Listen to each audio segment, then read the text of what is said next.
नमस्कार, आप देख रहे हैं रफ्तार मीडिया। मैं हूं आपके साथ रक्षंदा खान। आगे आप मेरे साथ देखेंगे उत्तराखंड की तमाम छोटी बड़ी खबरें विस्तार से, लेकिन उससे पहले नजर डालते हैं हेडलाइंस पर। भू कानून पर गहन मंथन के बाद कमेटी ने सीएम धामी को सौंपी रिपोर्ट। मुख्यमंत्री बोले, रिपोर्ट पर गहन अध्ययन के बाद जल्द होगा भू कानून में संशोधन। राष्ट्रपति द्रौपदी मुर्मू ने उत्तराखंड के 2 शिक्षकों को किया राष्ट्रीय पुरस्कार से सम्मानित। राज्य के 40 शिक्षकों को शैलेश मटियानी पुरस्कार से नवाजा। विधानसभा भर्तियों की जांच के बोतल से बाहर निकला एक और जिन। अब सवालों के घेरे में घिरे सचिव मुकेश सिंघल। नियमों के विरुद्ध मुकेश सिंघल के लिए बदला कैडर। और वन दरोगा भर्ती परीक्षा में एसटीएफ की जांच में धांधली की पुष्टि। नामजद 2 लोगों को किया गिरफ्तार। सीएम धामी के निर्देश पर हो रही कार्रवाई। हेडलाइंस के बाद बुलेटिन में खबरें विस्तार से। और बात सबसे पहले बड़ी खबर की करते हैं। राज्य में भू कानून के अध्ययन और परीक्षण के लिए बनाई गई कमेटी ने मुख्यमंत्री पुष्कर सिंह धामी को अपनी रिपोर्ट सौंप दी है। दरअसल प्रदेश के दोनों मंडलों गढ़वाल और कुमाऊं में जिलों से प्राप्त रिपोर्ट में भू कानून में उद्योग, शिक्षण संस्थानों समेत अलग अलग उद्देश्य के लिए दी गई भूमि के दुरुपयोग की बात सामने आई थी, जिसके बाद उत्तराखंड में सख्त भू कानून की मांग उठी। भू कानून के परीक्षण और अध्ययन को जिस तरह समिति गठित की गई, इस समिति ने भू कानून को सख्त बनाने पर मंथन करने के बाद रिपोर्ट सौंप दी है। मुख्यमंत्री पुष्कर सिंह धामी ने कहा कि सरकार जल्द ही समिति की रिपोर्ट पर गहन अध्ययन कर भू कानून में संशोधन करेगी। उत्तराखंड में सशक्त भू कानून की मांग को लेकर सरकार की तरफ से बनाई गई कमेटी की रिपोर्ट मुख्यमंत्री पुष्कर सिंह धामी को सौंपी जा चुकी है। क्या कुछ बदलाव भू कानून में किए जाने को लेकर कमेटी ने सिफारिशें की है। इसी मसले पर कमेटी के सदस्य राजेंद्र अजय से खास बातचीत हमारे संवाददाता मनीष डंगवाल ने की। उत्तराखंड में समय समय पर सशक्त भू कानून को लागू करने की मांग उठती रही है और अब जो कमेटी बनाई गई थी भू कानून को लेकर, जो ड्राफ्ट करने को लेकर, उसके सदस्य हमारे साथ राजेंद्र अजय मौजूद हैं। आज मुख्यमंत्री को रिपोर्ट सौंप दी है कमेटी ने, क्या कुछ वो इसको लेकर देखते हैं, क्या जो प्रस्तुतियां दी हैं सरकार से, क्या कुछ बातचीत उसको लेकर हुई है। राजेंद्र अजय जी, सबसे पहले तो इस बात की बधाई कि जो आपने कमेटी बनाई गई थी, बड़ी जल्दी आपने रिपोर्ट तैयार की है। कितने दिन में ये रिपोर्ट तैयार की और क्या कितना टाइम इसमें लगा और क्या कुछ प्रस्तुतियां हुई अभी? देखिए, आप जानते हैं कि प्रदेश में सशक्त भू कानून को लेकर के समय समय पर विभिन्न स्तरों पर मांग उठती रही है। तो प्रदेश सरकार और माननीय मुख्यमंत्री जी इस मुद्दे को लेकर के बेहद संवेदनशील रहे हैं और उन्होंने इसी अनुरूप, जनभावनाओं के अनुरूप ये समिति गठित की थी। और समिति ने गठन के पश्चात से जो राज्य के हितबद्ध पक्षकार हैं, स्टेक होल्डर्स हैं, विभिन्न संगठन हैं, संस्थाएं हैं, उनसे सुझाव आमंत्रित किए थे और उनसे अपनी राय व्यक्त करने के लिए कहा था। तो उन सारी जो सुझाव आए, जो उनके ज्ञापन आए, उन पर हमने विचार विमर्श करने के पश्चात ये अपनी जो संस्तुतियाँ हैं ये सरकार को आज सौंप दी है और माननीय मुख्यमंत्री जी ने उस पर शीघ्र ही उनका शासन स्तर पर परीक्षण करा करके उनको जो भी जनहित में और प्रदेश हित में जो सुझाव होंगे उनको लागू करने के उन्होंने आश्वासन दिया है। पूर्व का भू कानून था और अब का जो आपने संस्तुति दी है, जिसको सरकार अब अध्ययन करेगी, उसके बाद लागू करेगी, तो उसमें और अब के जो भू कानून के जो आपने सिफारिशें की है, क्या कुछ प्रतिबंध उनमें आपने देखे हैं? जो बड़े प्रतिबंध अगर सरकार उसको लागू करती है तो क्या कुछ प्रतिबंध हो रही है? देखिए, मैंने जैसे आपको पहले भी कहा कि हमने ये प्रतिबंध हमने किसी प्रकार का नहीं लगाया। अगर किसी को उद्योग लगाना है, निवेश करना है, तो उसके लिए हमने कहीं पर प्रतिबंध नहीं लगाया है। हमने केवल ये प्रावधान किए हैं कि उद्योग किस श्रेणी का है, उस श्रेणी के हिसाब से, उसकी ज़रूरत के हिसाब से उसको भूमि दी जाएगी। ऐसा नहीं कि कोई छोटा सूक्ष्म उद्योग लगाना चाहता है और वो कई हेक्टेयर ज़मीन खरीद ले, तो उसके लिए हमने एसेंशियल सर्टिफिकेट की जो प्रावधान किया है वो किया है। और उसमें ये देखा जाएगा कि ये कितना, जो उद्योग लगाना चाहता है उसको, वो उसमें कितना निवेश कर रहा है, उसमें स्वरोजगार के कितने साधन, रोजगार के कितने उसमें सृजन होगा और उसकी ज़रूरत कितनी होगी, न्यूनतम ज़रूरत कितनी होगी। माना गोदाम बनाना हो उसको या मशीनें स्थापित करनी है तो कितनी रिक्वायरमेंट होगी, वो रिक्वायरमेंट देखी जाएगी, उस अनुरूप दिया जाएगा। तो इस तरीके से हमने उसमें ये कोशिश करी है कि जो उद्योग लगाना चाहते हैं, यहाँ पर निवेश करना चाहते हैं, वो हतोत्साहित न हो, उनको किसी प्रकार की कोई कठिनाई न पैदा हो। एक सवाल लास्ट में ये है कि आपने इस बात को लेकर भी उसमें संस्तुति दी है कि मॉनिटरिंग होगी, टास्क फोर्स गठित होगी, यानी कि अगर कोई उद्योग के लिए जमीन ले रहा है या किसी पर्पज से जमीन ले रहा है और यदि उसको पूर्ण नहीं कर रहा है तो उसके लिए क्या कुछ प्रावधान इसमें कानून में किया है? देखिए, निश्चित रूप से हमने ऐसा प्रावधान किया है कि क्योंकि ऐसे हमारे सामने ऐसे प्रकरण आए हैं जिनमें कि किसी ने उद्योग या अन्य पर्पज से जमीन खरीदी और उसके बाद उसने जिस पर्पज के लिए उसने जमीन खरीदी थी उसका सदुपयोग नहीं किया और उसका दुरुपयोग हुआ है भूमि के। तो इसलिए ऐसे प्रकरण अब भविष्य में न सामने आए, उनके लिए हमने ये प्रावधान किया है कि एक टास्क फोर्स गठित की जाए जिला स्तर पर, प्रदेश स्तर पर, मंडल स्तर पर, जो कि नियमित रूप से इनकी मॉनिटरिंग करे और देखे कि जिस पर्पज़ के लिए इनको भूमि दी गई थी उसका सदुपयोग किया गया कि नहीं किया गया, और नहीं किया जाता है तो उसके लिए हमने ये संस्तुति करी है कि प्रदेश सरकार में वो भूमि निहित हो जाए। लास्ट सवाल ये भी बनता है क्योंकि आवासीय भूखंड को लेने को लेकर सबकी नजरें रहती हैं, पहले से भी प्रावधान है, क्या उसमें कोई बदलाव किया जाएगा या क्या कुछ नए नियम उसमें लागू किए जाएंगे? क्या संस्तुति आपने मकान बनाने को लेकर दी है, अगर कोई बाहर का आदमी उत्तराखंड में मकान बनाना चाहता है? देखिए, इसमें जो प्रावधान है वर्तमान में कि 250 वर्ग मीटर तक भूमि क्रय कर सकते हैं आवासीय पर्पज के लिए, तो उसमें ये देखने में आ रहा था कि कई बार, क्योंकि उसमें ये प्रावधान था कि एक परिवार आजीवन अपने एक बार में वो 250 वर्ग मीटर भूमि खरीद सकता है, लेकिन ऐसा देखने में आया था कि कई लोग परिवार के अन्य सदस्यों के, पत्नी के नाम पर, बेटे के नाम पर, बेटी के नाम पर भी जमीन खरीद लेते थे और उसके बाद वहाँ पर आवासीय पर्पज के बजाय वो वहाँ पर होटल या रिजॉर्ट या किसी अन्य तरीके से वो उसको उपयोग कर रहे थे। तो उसके लिए हमने ये संस्तुति करी है कि जो व्यक्ति भूमि खरीदता है आवासीय पर्पज के लिए, उसके पूरे परिवार के सदस्यों का आधार के साथ में उसको लिंक कर दिया जाएगा और वो राजस्व अभिलेखों में दर्ज हो जाए, ताकि ये जानकारी में रहे कि इस व्यक्ति ने, इस परिवार ने एक बार भूमि खरीद ली है। ये अजेंद्र अजय हैं जो इस भू कानून के लिए जो कमेटी बनाई थी उसके सदस्य, और साफ तौर से उनका कहना है कि एक कठोर भू कानून को लेकर कुछ संस्तुतियां जो हैं उन्होंने जो रिपोर्ट में भी बातें कही हैं कि वो मीडिया के सामने भी वो लेकर आए, लेकिन अब देखना ही होगा कि आखिरकार जो पूरी रिपोर्ट, विस्तृत रिपोर्ट सरकार को सौंपी गई है, मुख्यमंत्री पुष्कर सिंह धामी को सौंपी गई है, उसको अब कैबिनेट में लाया जाएगा और जो कैबिनेट मंत्री होंगे या जो पूरी सरकार है क्या कुछ अध्ययन उन सुझावों का करते हैं और किस तरीके से एक सशक्त भू कानून उत्तराखंड में लागू किया जाता है। कैमरा पर्सन अरविंद के साथ मनीष जंगवाल, रफ्तार मीडिया, देहरादून। शिक्षक दिवस पर उत्तराखंड में कई जगहों पर कार्यक्रम का आयोजन किया गया। राजभवन में भी शिक्षक दिवस पर कार्यक्रम का आयोजन किया गया, जिसमें राज्यपाल लेफ्टिनेंट गुरमीत सिंह के साथ शिक्षा मंत्री धन सिंह रावत भी मौजूद रहे। इस दौरान राजभवन में राज्यपाल और शिक्षा मंत्री द्वारा शैलेश मटियानी राज्य शिक्षक पुरस्कार को 40 शिक्षकों को दिया गया, सम्मानित किया गया। साल 2018 के लिए ये 11 शिक्षकों को दिया गया था, 11 शिक्षकों को सम्मानित किया गया था, और वहीं साल 2021 की अगर हम बात करें तो 29 शिक्षकों को सम्मानित किया गया था। राज्यपाल गुरमीत सिंह और शिक्षा मंत्री धन सिंह रावत ने पुरस्कार पाने वाले शिक्षकों के साथ ही प्रदेश भर के शिक्षकों को शिक्षक दिवस की शुभकामनाएं दी। सबसे पहले मैं सभी को आज के दिन की, शिक्षक दिवस की, टीचर्स डे की शुभकामनाएं देना चाहता हूं। आज बहुत खुशी हुई कि उत्तराखंड के पूरे परिवार ने मिलकर हमारे शिक्षकों को शैलेश मटियानी जी का पुरस्कार दिया। मैं आज के दिन हर एक शिक्षक को, हर एक टीचर को नमन करता हूं, उनको थैंक यू, प्रशंसा और आभार प्रकट करता हूं पूरे समाज, पूरे परिवार की तरफ से कि उन्होंने अपनी मेहनत से, अपने उत्कृष्ट कार्यों से जिस प्रकार से हमारे समाज में हमारे बच्चों को पढ़ाया है और आने वाले समय के लिए तैयार किया है, उसके लिए खास तौर पर धन्यवाद।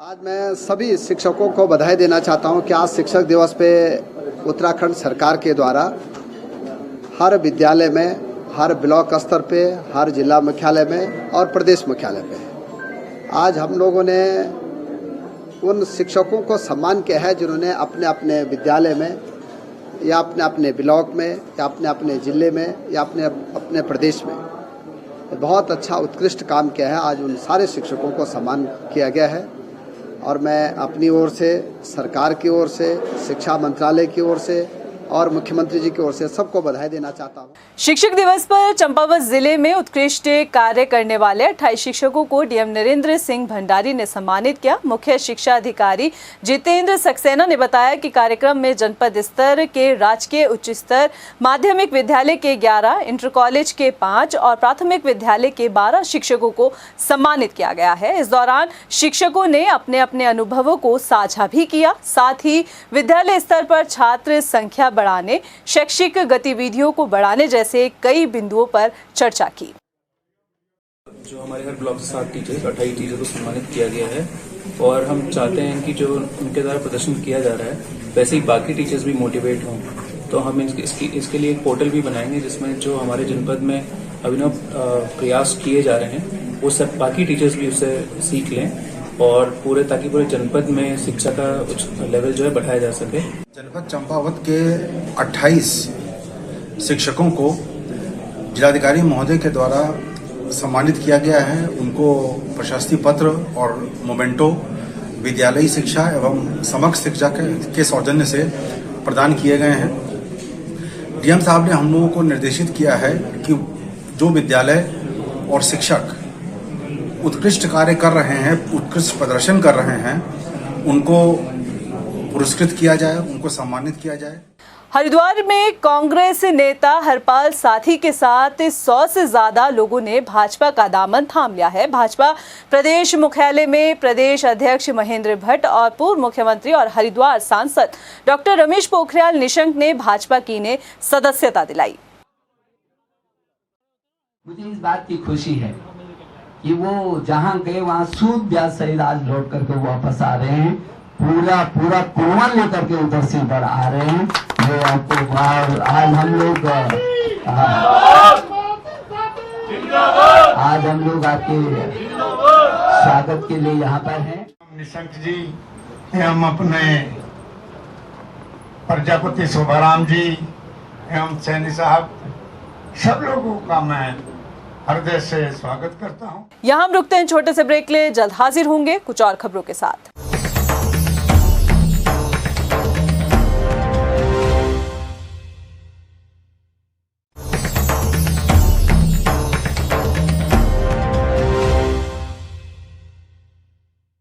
विधानसभा में हुई नियुक्तियों पर भर्तियों को लेकर हो रही सियासत के बीच अब एक और जिन बोतल से बाहर निकल आया है। दरअसल विधानसभा के भर्ती मामले में जांच के दायरे में घिरे सचिव विधानसभा मुकेश सिंघल को दी गई नियुक्ति पर सवाल खड़े हो रहे हैं। आलम यह है कि नियम विरुद्ध सचिव से संशोधन सचिव विधानसभा बने सिंघल को 5 साल में 3 पदोन्नति दी गई है। अब इस सवाल का जवाब किसी के पास नहीं है कि ऐसा क्यों हुआ है और किस लिए हुआ है। ये रिपोर्ट स्पेशल देखिए आप। विधानसभा भर्तियों की जांच को लेकर नया मामला। जांच के बीच बोतल से बाहर निकला एक और जिन। अब सवालों के घेरे में घिरे मुकेश सिंघल। नियमों के विरुद्ध मुकेश सिंघल के लिए बदला कैडर। सिंघल को 5 साल में मिली 3 पदोन्नतियां। लोकतंत्र के इस मंदिर में नियमों के विरुद्ध दी गई नियुक्तियों की जांच के लिए विधानसभा स्पीकर ने अब तक के कालखंड को लेकर हुई नियुक्तियों पर जांच के लिए हाई पावर कमेटी गठित की, तो सवालों के घेरे में मुकेश सिंघल भी अब घिर चुके हैं। विधानसभा में लगे इस बोर्ड को आप जरा गौर से देखिए। इस रास्ते से रोजाना सरकारी नुमाइंदों का आना जाना लगा रहता है। आप सोच रहे होंगे कि आखिर ऐसा इस बोर्ड में क्या है जो हम आपको बताना और दिखाना चाहते हैं। तो चलिए आप भी जान ही लीजिए कि आखिर माजरा है क्या। इस बोर्ड में आपको लोक सूचना अधिकारी के नाम पर मुकेश सिंघल का नाम लिखा नजर आएगा। आप सोचेंगे कि इसमें आखिर बुराई क्या है, तो आपको बता दें कि मौजूदा वक्त में लोक सूचना अधिकारी हेमपंत हैं। तो विधानसभा के बाहर लगे इस बोर्ड पर अब तक मुकेश सिंघल का नाम क्यों लिखा है, इसका जवाब किसी के पास नहीं है। चलिए ये तो हुआ एक पहलू, अब दूसरे वाक्य को भी आपको समझा देते हैं। असल में विधानसभा के भर्ती प्रकरण की जांच के दायरे में सचिव विधानसभा मुकेश सिंघल भी हैं, जिनके दफ्तर को सील कर उन्हें लंबी छुट्टी पर भेजा गया है। उप सचिव शोध से सचिव विधानसभा बने सिंघल को 5 साल में 3 पदोन्नतियां दी गई हैं। इसके लिए नियमों के विपरीत उनका कैडर बदला गया। इसको लेकर विपक्ष ने भी सवाल खड़े किए थे। अब जबकि मामले की जांच हो रही है तो उसके मद्देनजर मुकेश सिंघल को लंबी छुट्टी पर भेजा जाना भी कहीं न कहीं मजबूरी बन गया। मुकेश सिंघल विधानसभा में बतौर शोध अधिकारी नियुक्त हुए। उन्हें प्रमोशन देकर वरिष्ठ शोध अधिकारी बनाया गया। इसके बाद विधानसभा ने शोध अधिकारियों के पदनाम बदलने की परमिशन मांगी। वित्त विभाग ने कहा कि इससे वित्तीय बोझ बढ़ेगा, मगर विधानसभा ने साफ किया कि सिर्फ नाम बदला जाएगा और इससे वित्तीय बोझ नहीं बढ़ेगा। लिहाजा वित्त विभाग से परमिशन दे दी गई, लेकिन शर्त इस बात की रखी गई कि इस कैडर के अधिकारियों को किसी अन्य कैडर में समायोजित नहीं किया जाएगा। इसके बाद मुकेश सिंघल पर मेहरबानी जारी रही। उधर प्रेमचंद अग्रवाल ने अपने विशेष अधिकार का इस्तेमाल करते हुए मुकेश सिंघल को प्रभारी सचिव और बाद में विधानसभा का सचिव बना दिया। हालांकि बीजेपी के पास इसका कोई सटीक जवाब नहीं है कि आखिर ऐसा हुआ क्यों। माननीय विधानसभा अध्यक्ष जी ने कमेटी गठित की है, 3 सदस्यीय कमेटी है। वो कमेटी 1 माह के अंदर अपनी जांच प्रस्तुत करेगी, जांच करके जो चीज़ें आएंगी, दूध का दूध पानी का पानी होगा। मैं विधानसभा अध्यक्ष जी को धन्यवाद करता हूं कि उन्होंने जांच बैठा करके दूध का दूध पानी का पानी होगा। गलत क्या है, सही क्या है, जनता के सामने। देखिए, विधानसभा अध्यक्ष जी का अपना दायरा होता है, विधानसभा अध्यक्ष जी की अपने काम करने का तरीका है, विधायिका का अपना काम करने का तरीका है, कार्यपालिका का अपना काम करने का तरीका है। इसलिए विधानसभा अध्यक्ष जी ने जो भी चीज़ें कर रही हैं, निश्चित रूप से उन्होंने जांच बैठाई है। जांच को सामने आने दीजिए, दूध का दूध पानी का पानी।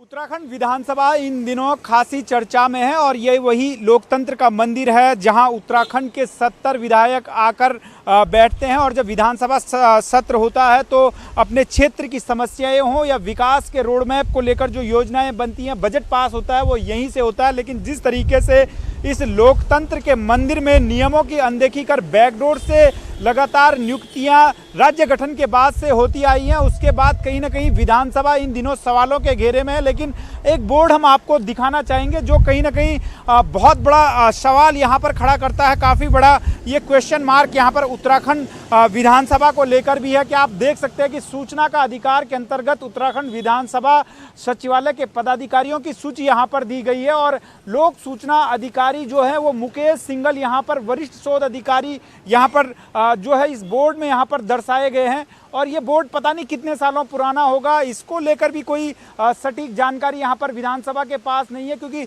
नए सूचना अधिकारी यहाँ पर बन गए हैं। लेकिन जो सूचना मिल रही है वो ये बताई जा रही है कि 2014 से 17 के बीच तक यहाँ पर जो थे वो लोक सूचना अधिकारी के पद पर तैनात थे। लेकिन सवाल इस बात को लेकर है कि ये विधानसभा का मुख्य गेट है और इसी गेट से जो 70 के 70 विधायक यहाँ से अंदर जाते हैं, विधानसभा के जो तमाम अधिकारी और कर्मचारी हैं वो यहीं से अंदर जाते हैं। लेकिन इस बोर्ड को यहाँ पर अभी तक बदला नहीं गया है, जिससे समझा जा सकता है कि उत्तराखंड विधानसभा में एक तरफ जहाँ बैकडोर से नियुक्तियों का खेल खेला जाता हो, जहां पर तमाम तरीके के अन्यताएं यहां पर देखने को मिलती हो, नियम कानूनों की बात की जाती हो। पूर्व विधानसभा अध्यक्ष प्रेमचंद अग्रवाल भी इस बात को कहते आए हो कि नियम कानूनों के तहत नियुक्तियां हुई हों, लेकिन इस बोर्ड को यहां पर किस नियम कानूनों के तहत यहां पर जो है वो लगाया हुआ है, क्योंकि लोक सूचना अधिकारी यहां पर इस समय जो है वो मुकेश सिंघल है नहीं। तो ये तमाम तरीके के सवाल हैं जो कहीं ना कहीं विधानसभा पर खड़े होते हैं। कैमरा पर्सन नरेश सिरोला के साथ मनीष जंगवाल, रफ्तार मीडिया, देहरादून।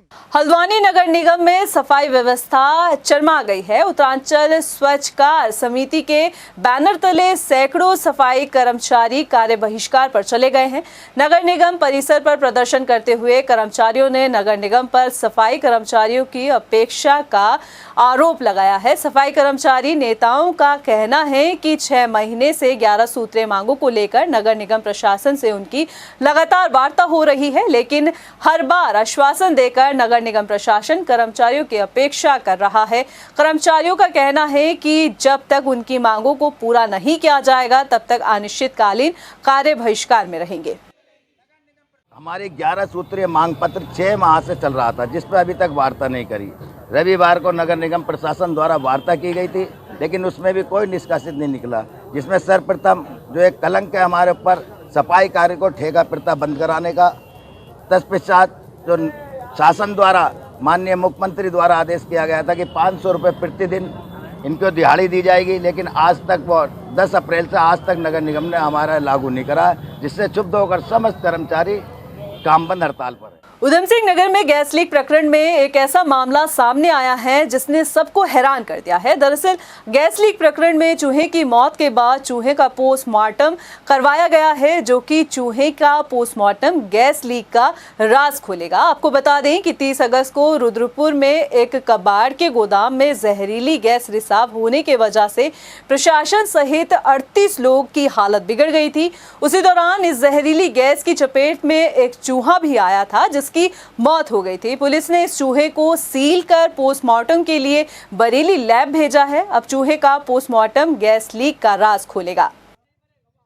अभियोग पंजीकृत करने के बाद जब हमने इसकी इन्वेस्टिगेशन स्टार्ट की तो उसमें कुछ मृत चूहे हमें मिले थे गैस सिलेंडर के पास, जिनमें से एक चूहे को हमने पशु चिकित्सक की जो टीम थी पशु चिकित्सकों की, उनके सहायता से हमने इसको सील करके एग्जामिनेशन के लिए बरेली भेजा है। उसमें उद्देश्य हमारा ये है कि जो भी केमिकल इसमें आया है, जो उनका कॉज ऑफ डेथ से, यदि केमिकल क्लियर होता है तो हम उसको ट्रेस करेंगे कि सिलेंडर कहाँ से आया और इसकी कहाँ पे यूज होता है सिलेंडर, ताकि भविष्य में इस प्रकार की घटनाओं की पुनरावृत्ति ना हो और साथ में जो मुलजिम है उस तक हम लोग पहुंच सकें। रुद्रपुर में सिटकुल परिवार की तरफ से गणेश महोत्सव मनाया गया। 5 दिन तक चले महोत्सव के बाद सिटकुल परिवार ने हर्षोल्लास और ढोल नगाड़ों के साथ जुलूस निकालकर गुलरभोज बोर जलाशय में गणपति बप्पा का विसर्जन किया।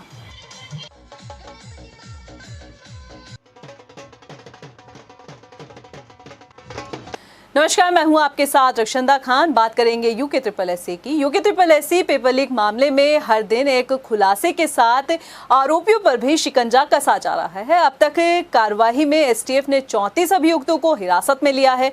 शिकंजे में कसी गई मुख्य कड़ी हाकिम सिंह समेत 22 आरोपियों पर गैंगस्टर एक्ट भी लगाया गया। लेकिन जनता जो है वो मांग कर रही है CBI जांच की। ये रिपोर्ट देखिए।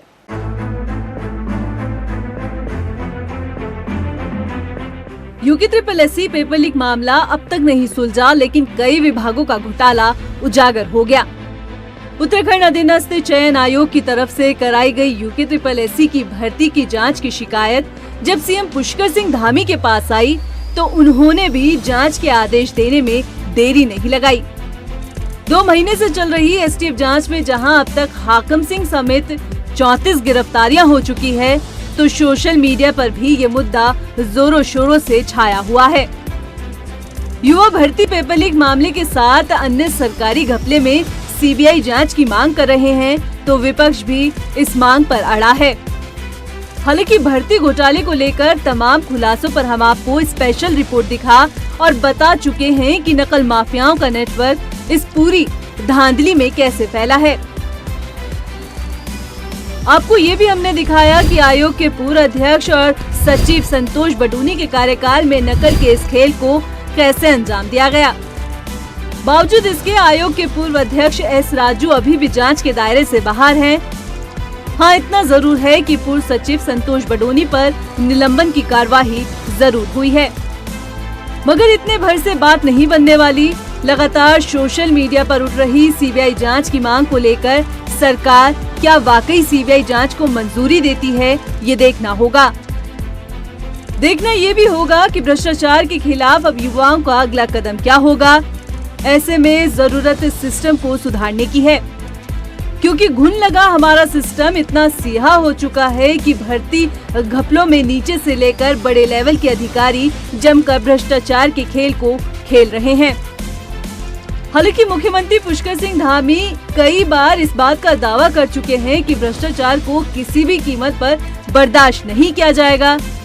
ऐसे में अब देखना ये होगा कि वक्त के साथ आगे बढ़ रही जांच में बड़ी मछलियों पर शिकंजा कब कसा जाएगा। फिलहाल के लिए इस बुलेटिन में इतना ही। मुझे दे इजाजत, लेकिन चलते चलते नजर डालते हैं हेडलाइंस पर। नमस्कार। भू कानून पर गहन मंथन के बाद कमेटी ने CM धामी को सौंपी रिपोर्ट। मुख्यमंत्री बोले, रिपोर्ट पर गहन अध्ययन के बाद जल्द होगा भू कानून में संशोधन। राष्ट्रपति द्रौपदी मुर्मू ने उत्तराखंड के 2 शिक्षकों को किया राष्ट्रीय पुरस्कार से सम्मानित। राज्य के 40 शिक्षकों को शैलेश मटियानी पुरस्कार से नवाजा। विधानसभा भर्तियों की जांच के बोतल से बाहर निकला एक और जिन। अब सवालों के घेरे में घिरे सचिव मुकेश सिंघल, नियमों के विरुद्ध मुकेश सिंघल के लिए बदला कैडर। और वन दरोगा भर्ती परीक्षा में एसटीएफ की जांच में धांधली की पुष्टि, नामजद 2 लोगों को किया गिरफ्तार। सीएम धामी के निर्देश पर हो रही कार्रवाई।